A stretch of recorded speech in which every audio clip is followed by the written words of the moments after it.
Howdy, it's the 7th of September. I'm back in action, back on the East Coast. And it's a beautiful day outside here, and it's snowing in the Rockies, so I am one happy camper. Our text for today is from 1 Peter 2. Beloved, I beseech you as aliens and exiles to abstain from the passions of the flesh that wage war against your soul. Maintain good conduct among the Gentiles, so that in case they speak against you as wrongdoers, they may see your good deeds and glorify God on the day of visitation. Be subject for the Lord's sake to every human institution, whether it be to the emperor as supreme, or to governors as sent by him to punish those who do wrong and to praise those who do right. For it is God's will that by doing right you should put to silence the ignorance of foolish men. Live as free men, yet without using your freedom as a pretext for evil, but live as slaves of God. Honor all men, love the brotherhood, fear God, honor the emperor. Well, here we have the early church declaring peace on the pagan government of Rome. And it is a peace declared only on the understanding that God has certain expectations of secular government. And those two expectations can be boiled down to protect the innocent from the ruthless and to provide for the common good. And in that sense, Christians have been able to make their peace with secular government the way Muslims have never been able to make their peace unless the government is instituting Sharia law. It ultimately needs to be overthrown. At least that's pure undiluted Islam. There are obviously many variations of that.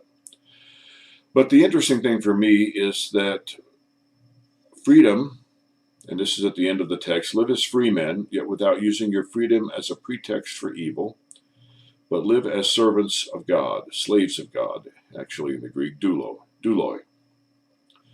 That Christians should understand freedom not as doing whatever feels good, not as doing whatever you want, not as engaging in license, but freedom as being a prisoner of war type slave to God.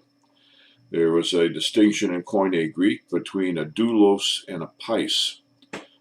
Pais was a trusted member of the household, and technically it was a slave, but it was a member of the household, and beloved and honored in some ways, maybe not in all ways. Slavery always looks better to those who don't have to live through it, obviously. But there was no such thinking about a doulos. A doulos was someone who was captured as a prisoner of war, brought back to Rome, and sold off in the slave market. The doulos was sold for his or her labor, and that was basically it. There was no personal relationship, there was no fondness, there was no kindness.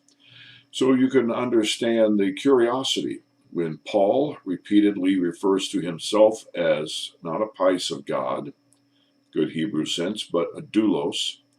And here it's 1 Peter referring to Christians as a doulos to God. That is, there can be no mistake as to who calls the shots. There can be no mistake as to who is the master and who is the slave. There can be no confusion as to who works for whom. That old Methodist question, how's the Lord in your life, is intended well and understood properly. There's no harm in it. But the better question is, how are you in the life of the Lord? That is a question that a doulos would ask. What can I do for God today?